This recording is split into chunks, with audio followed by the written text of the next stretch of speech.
While humanity in the 40k universe is slowly being surrounded by various civilizations that want to murder it, there have been notable efforts to push back against the foulness of the universe and restore humanity's former glory. While there have been many of these crusades, the Achilles Crusade was, or rather is, the Imperium's attempt to reclaim territory in the eastern front of the galaxy, with the majority of the conflict focused around an area called Jericho's Reach.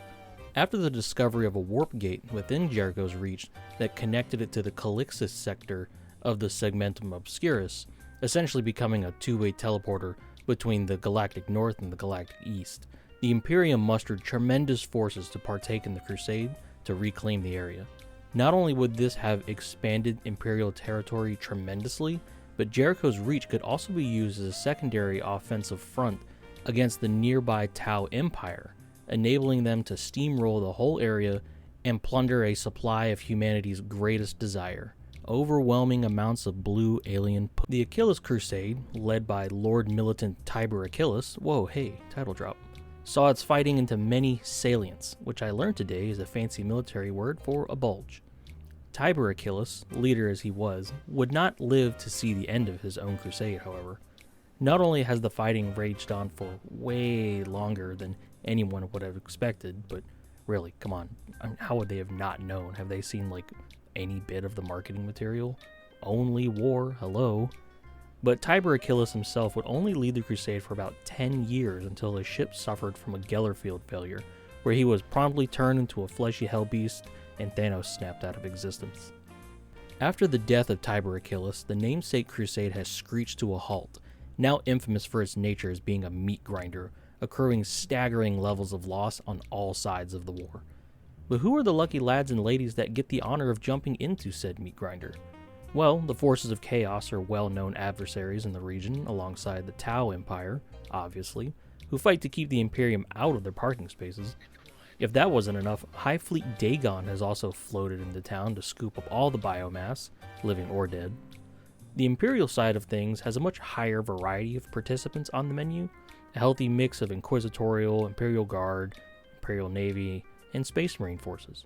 But you've seen the title of this video, you know we're not going to talk about those other factions. The Achilles Crusade saw over 10 different Astartes forces enter the sector to chew ass and kick bubblegum. While we won't cover every chapter that was involved, I chose 5 of the more obscure or interesting participants to cover in this video, mainly because the sprue of 5 Primaris Intercessors I bought were discounted to like $22. Just like my Tyrannic War Veterans video, I'll be giving a quick lore introduction of these chapters on the audio side, while the visuals will cover how I speed painted each one of these chapters. That's easy enough to be reproduced in bulk amounts, hopefully incentivizing you to maybe choose one of these obscure chapters instead of a more mainstream chapter the next time you're painting up some Marines. And hey, Deathwatch was pretty involved in this crusade, so, Deathwatch, obscure chapters, 2 quick notes before we start. While you may not break your models down into sub-assemblies for speed painting purposes, I chose to do so here.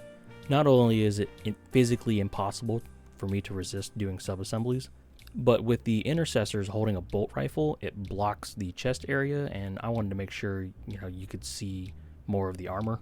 Down the line, I may swap back to Assault Intercessors just to make viewing the whole model easier for you, but let me know if you prefer one over the other, or don't care, or you just like the variety. Also, I use Primaris troops regardless of a chapter's Primaris preferences because they're really cheap on eBay, but if you'd like to see particular models in one of these videos, or would like to help fund one very broke guy buy kits for these videos, consider donating some money to me on Ko-fi. There's no pressure to donate if you don't want to though, it just helps out. Alright, let's get stuck in. Leave anything for us? Just bodies.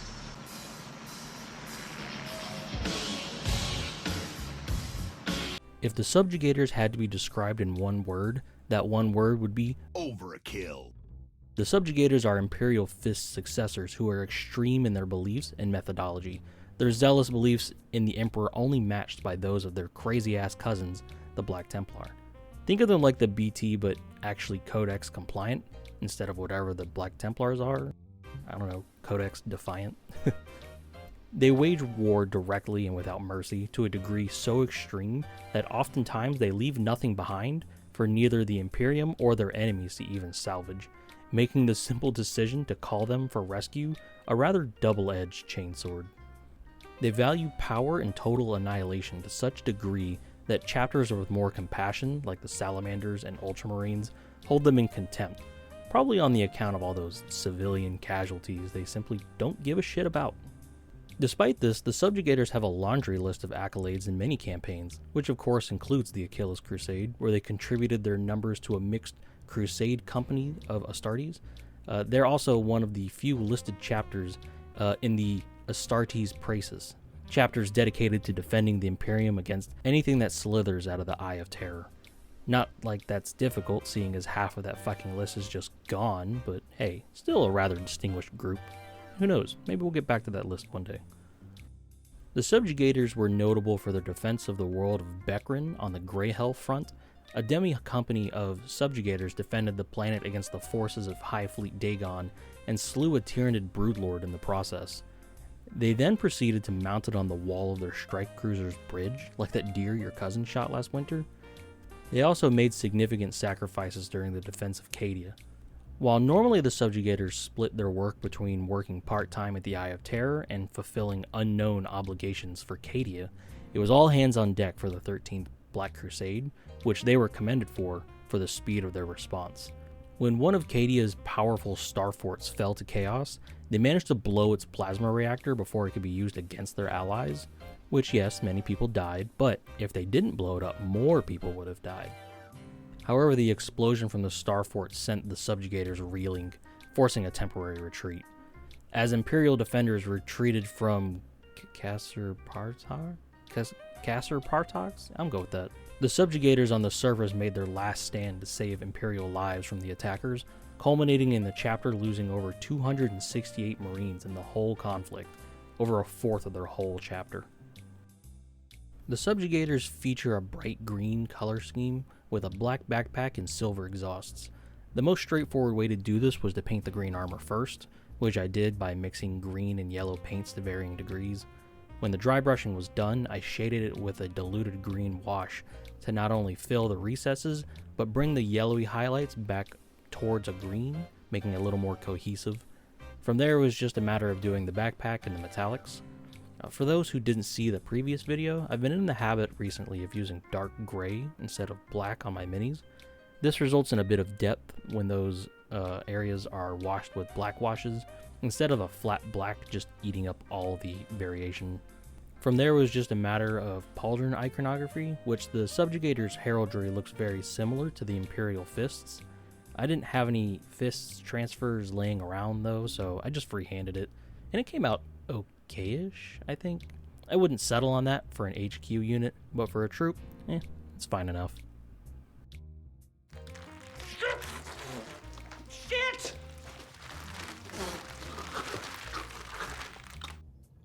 Well, that didn't go so great. The Blood Drinkers, notably different from Blood Thirsters, although I imagine they would be thirsty to drink some blood, but, I understand where the confusion comes from. Anyways, the Blood Drinkers are a Blood Angel's successor hailing from the world of Sanguisiga. Their name stems from what makes them unique, even among the sons of Sanguinius. Where the Blood Angels hide the shame of drinking human blood, the Blood Drinkers have accepted their nature almost entirely. While the actual rites are heavily secreted, they make it no actual secret to other chapters that they chug people juice. Despite this, their proficiency in combat and willingness to sacrifice for the greater humanity have earned them the favor of many prominent Astartes chapters, with notable allies being the Crimson Fists, Nova Marines, and Howling Griffins. Many have questioned if the Blood Drinkers are correct in their controversial methods, embracing the beast within instead of repressing it, yet the willingness to answer the call of duty modern warfare is unquestionable. The Blood Drinkers have experienced major battles firsthand, including the reclamation of Rin's world with the Crimson Fists, the cleansing of the Death of Integrity with the Nova Marines, and of course the Achilus Crusade, where they contributed 2 companies to the war effort. Their battle brothers were paramount at the defense of Castabel, where they held up defensive line against High Fleet Dagoth by fortifying the Hive World's spires as vantage points. Of course, some civilians were found entirely drained of blood, which may or may not have been drank, but it was certainly not the 7-foot-tall superhumans known as the blood drinkers. No. That was stealth tyrannid infiltrators, of course. While their battle brothers are accepting of their curious choice of summertime refreshment, it hides a dark secret. In the beginning of the chapter's history, there was a lad, Holos, who had a revelation come to him in a dream. After seeking counsel with the chaplain, he departed for Mount Calicium, the highest mountain on the planet. There he made a grueling ascent, pulling himself up the mountain over a few weeks' time. During the ascent, he even fought and slew the infamous Lotan, lord of the foul aliens known as the Astorgai, who call the mountain home. As he carried his broken body to the summit, he was greeted by an angel with radiant wings, who revealed to him what would be known in the chapter as the rites of Holos, or the method the blood drinkers collect and drink human blood. Holos was forever a hero of the chapter, yet the price of this salvation was greater than anyone could have imagined. While on that recently mentioned joint operation with the Nova Marines on the Space Hulk Death of Integrity, the Blood Drinkers chapter master Cetus, or Catus? I'm just gonna go with Cetus. Cetus Dick was approached by a greater demon of chaos. He revealed that the angel that Holos had met with ages ago was actually a demon in disguise, and he had secured the blood rights through a pact. He then tried to tempt Cetus into a pact of their own, to which the Space Marine denied. Cetus's body was mutated and overtaken by the Black Rage for his refusal, then left aboard the Space Hulk as it sank back into the warp, and with him the terrible secret that he had learned. There's really not much to say when it comes to painting the blood drinkers. I mean, they're all red with some gold trim. Like, it's not like there's really not much there to it, you know. While I did have to do a little bit of freehand on the chapter heraldry with the goblet and 1 drop of blood going into it, and I did decide to get a little fancy with a new brush and try out the fancy number 4 on the shoulder. It's about as straightforward of a color scheme as you can get here, you know?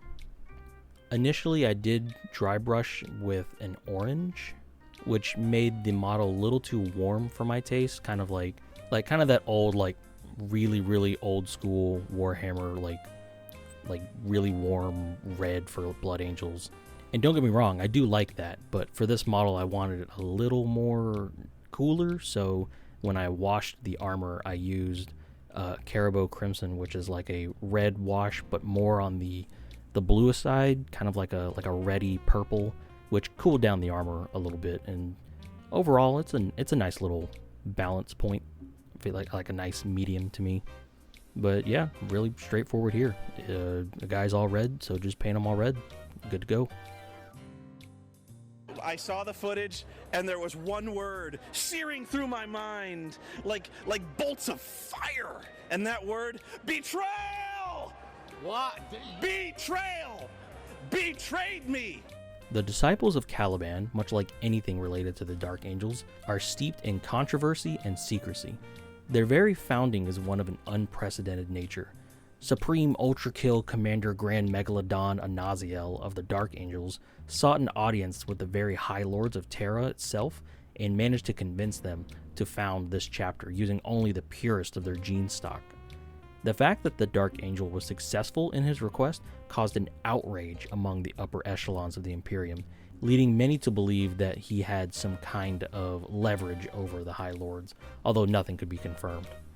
Their purpose is also masked in secrecy, as many Dark Angel successors speculate on the Disciples' purpose, with many rumors saying that their true singular purpose is to hunt down Cypher, the fallen angel. As previously stated, the Disciples of Caliban are raised from only the purest of Dark Angel gene seed, their bodies carefully monitored and analyzed constantly for even the slightest bit of chaos corruption. Despite the oppressive nature of these examinations, however, the Disciples are allotted an honored chapter, rapidly responding to threats due to be a fleet-based chapter. They fight in the same manner of their parent chapter with their own equivalent of Deathwing and Ravenwing formations, and even possess their own Cool Kids inner circle. The Disciples are noted amongst the Unforgiven, that is the Dark Angel successors, as extremely efficient in their hunt for the Fallen. Even as a young chapter compared to other successors, the Disciples boast a Fallen kill count comparable to older chapters. Another distinguishment of the Disciples are its amount of relics. The Disciples are noted for their relic bearers, honored battle brothers who are adorned with many various relics and trinkets of significance to the chapter. These relic bearers will carry many of these relics into battle, I guess to raise morale. I mean, if I was a Space Marine, I'd be pretty fucking moraled out if I look over and one of my buddies is dressed as fucking Flava Flav. The Disciples of Caliban possess a few notable relics, such as the Lioness Sensum, a massive scroll with the names and actions of the most badass disciples written on it, and I guess they just flash it at people or something. Roll it up like a newspaper, a power news, no, not even a power newspaper, a relic newspaper. Their first chapter master was also a wielder of a Heavenfall blade, which, if you were in the inner circle, which I know you're not, you would know is a pretty big fucking deal. Another interesting relic is the Lion's Mane. One time during the Achilles Crusade, the Death Watch helped them against a harrowing attack from Chaos Space Marines. As thanks, they gave them the Lion's Mane, which is a small stasis pod containing a few hairs of Lionel Johnson. Question: why do they have Lionel Johnson's hair? It just gives me like young man recruited for war or crazy yandere bitch vibes, you know? Like, fair maiden, grant me but the lock of your golden hair so it may keep me safe from the plague or the, I don't know, whatever the fuck the medieval cunts did back then. Actually thinking about it, I wonder how the Lion feels about that now that he's back in 10th edition. Would probably be a little weird, actually. Maybe let's not mention that to him. One thing I really like about the Disciples of Caliban's paint scheme is the green on the front of the legs, combined with all the black. I don't know, it makes those green bits pop out, and it's just really eye-catching about the pattern. I really like it. A bit of a spoiler here, but we've got 3 chapters today painted green, but I tried to paint them all differently. With this green, it feels like a cooler, darker green was more appropriate for the Dark Angels.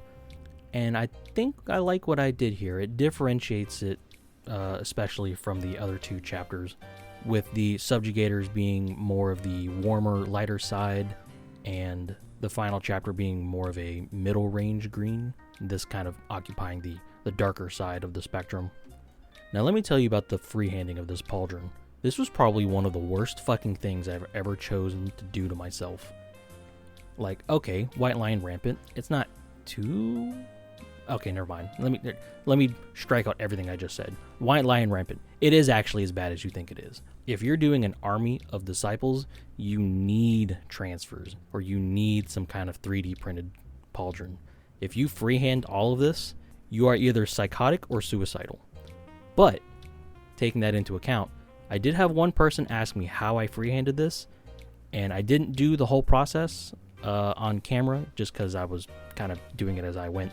But on screen here, I'll try to break it down how I did each individual shape to eventually end up with the White Lion Rampant.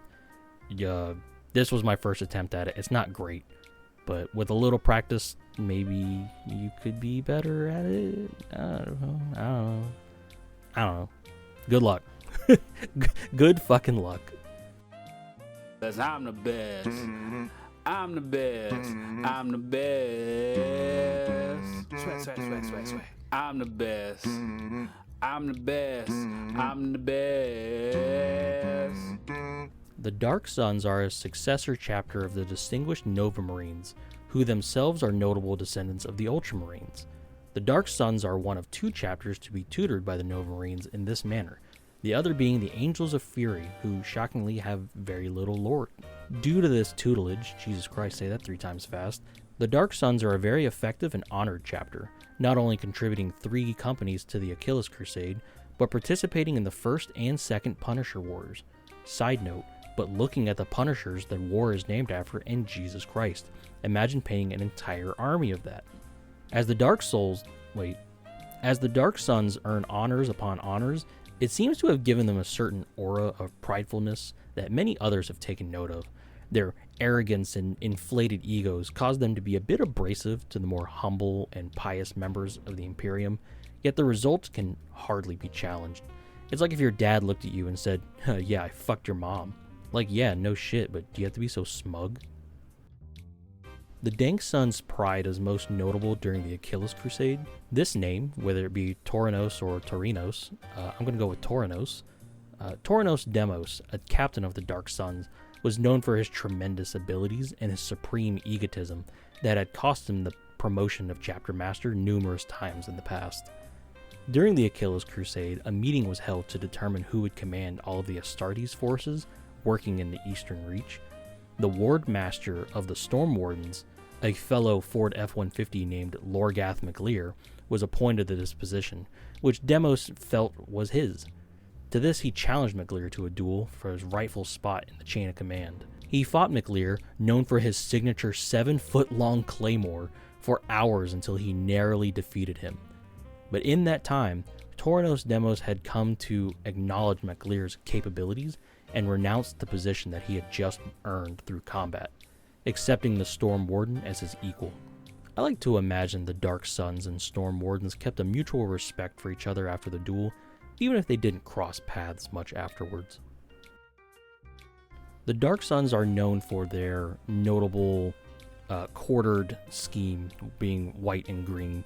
The best way to paint this is obviously to start with the white and then do the green, as it's much easier to paint green over white than white over green. For this process, I wanted to experiment with how the green was painted, this being the medium green out of our 3 green chapters today. But I wanted to try and dry brush the white over the white and the green at the same time, and then maybe tint the white of the green highlights down into a light green with some shade. I think it worked for the most part, although it being white is still a little noticeable, and it gives it kind of a medium green, but a kind of a cold minty green, which for the most part I like. But if you want it to be a little more green, you'd probably wash it again, or just use a little bit of a stronger concentrate. The main important thing about painting the Dark Suns is the quartering. You really, really want to make sure you quarter the marine properly. And when you do, you got to make sure all your lines are straight. Trust me. A quartered scheme is judged by the straightness of its lines. If you cannot paint a straight line, then you either need masking tape or just fucking give up. If you have a wonky quartered scheme, it's going to look really janky. What I normally do is draw a line vertically across the marine, either with a little marker or, in this case, a mechanical pencil, and then I just very carefully make sure those lines are straight. And don't be afraid to go back to the light gray of the white to even up the lines, make them straight. Just make sure you keep your paints thin, or it's going to look really chunky if you have to keep going back and correct things.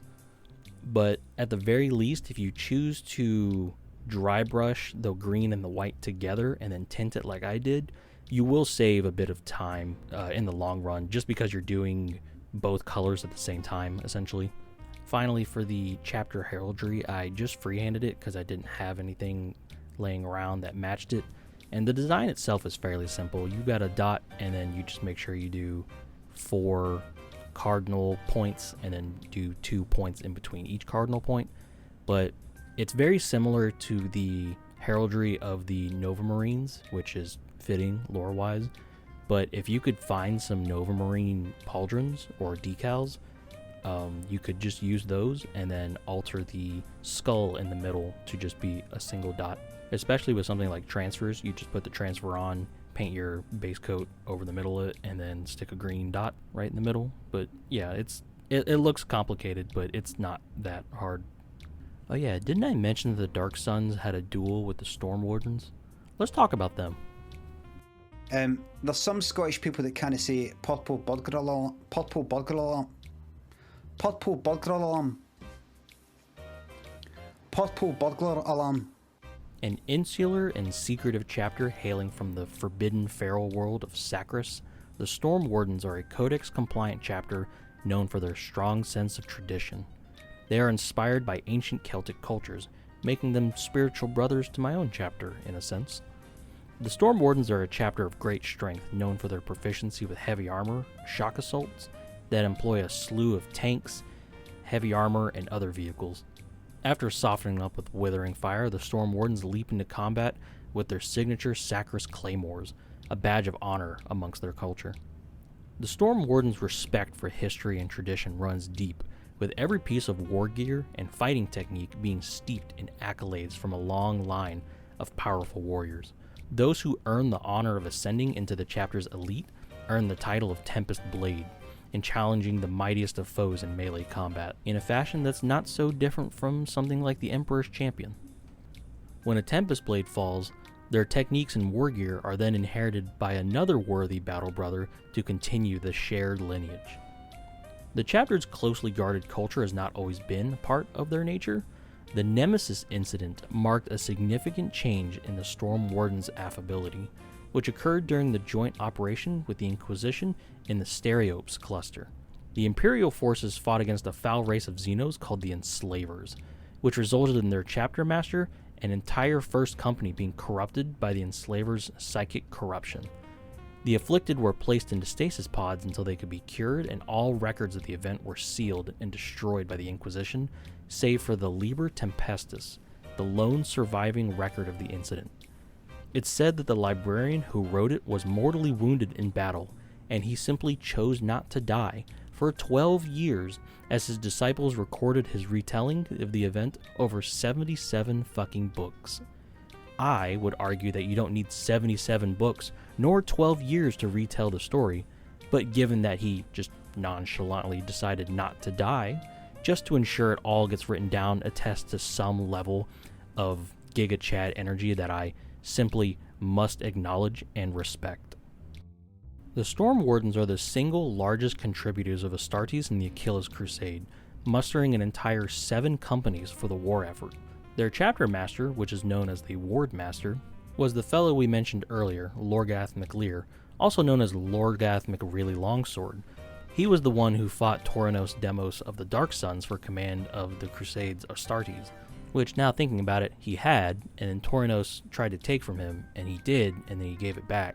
So, really, what are you... You're just wasting time, my bud. This is just some will they, won't they kind of shenanigans. Actually, that makes the Achilles Crusade like some kind of... Sounds like some kind of daytime drama, which, actually, yeah, that's totally up my alley. Let's do that. The Storm Wardens fought to reclaim Jericho's reach for the Imperium in what amounted to a very long wiki page article. Seriously, I'm not recapping that. Go read it yourself. My favorite conflict of note is their involvement in the Battle of Port Mad Dog. One of the Storm Warden's ships had been damaged and docked at a space pirate's cove. While initially peaceful in their request for repairs, things quickly took a turn for the worst. The Storm Wardens held the ports for 3 days as their serfs repaired the ships with parts stolen from the space pirates, even capturing their leader in a counteroffensive. When the ship had been repaired, the Storm Wardens returned the favor with the same gift the pirate leader had been known to give so many others. As they pulled out of port and into space, they launched him out of an airlock as thanks. Nice to see they've got a good sense of humor. The Storm Wardens are probably the most well-known chapter on this list, and I think a big part of that comes from their combination of really cool chapter history and culture with their very striking color scheme. Like it's a blue with light gray, very strangely distributed. It makes them look like they're wearing gloves and knee-high boots, which I gotta admit is very distinct. Much like the Disciples of Caliban, it's really nice to see some power armor patterns that aren't commonly used.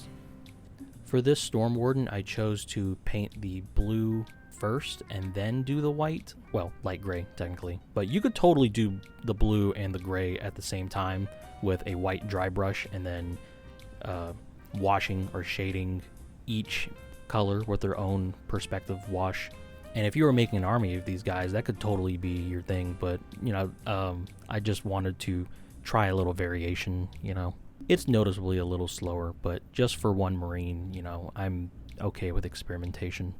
I did notice on Google Images that a lot of people interpret the Storm Warden's light gray as like a metallic silver, which does look good, and I thought about doing, but every official description I could find of the Storm Wardens listed their armor as light gray, so I decided to do light gray. But honestly, like a brighter silver looks really cool too. I genuinely think they're both great. But that is something to think about if you do your own little force of Storm Wardens. I actually really like the Storm Wardens' pauldrons as well. Not so much the open-faced squad symbol, that's just an arrow, essentially. But the chapter heraldry was actually easier to paint than I expected. Starting with the blue shield icon made painting the lightning bolt on top of it very easy when it came to making adjustments. Like with the blue shield, then painting the white lightning bolt on, and then using the darker blue to more easily cover up and adjust the final refinement of the lightning bolt is very easy. Overall, I really like the Storm Wardens. I liked learning about their lore. They're pretty cool guys, and I do feel some sort of kinship to them, with my own Celtic chapter. I do really like their armor pattern, and I would like to see this armor pattern applied to other chapters with different color schemes. I think that would be really nice. And if we ever get around to fleshing out some obscure Space Marine chapters, maybe I'll use that pattern, because it's very distinct in my brain. It's very unforgettable. So that was 5 of the more obscure or interesting chapters of the Achilles Crusade, and I gotta say, these videos are very fun to make. Researching and reading through wikis and stories of these factions that no one really bats an eyelid at, and painting a squad of varying paint jobs is a fun time. It feels like I'm stumbling into cool random lore tidbits at every turn. Like that Punisher war I mentioned earlier, just that by itself is a throwaway line in this video, but could be the center of its own video by itself. 40k and Warhammer in general is known for the sheer amount of history and lore building it has, but it's an entirely different sensation once you start trying to dig your way through it all.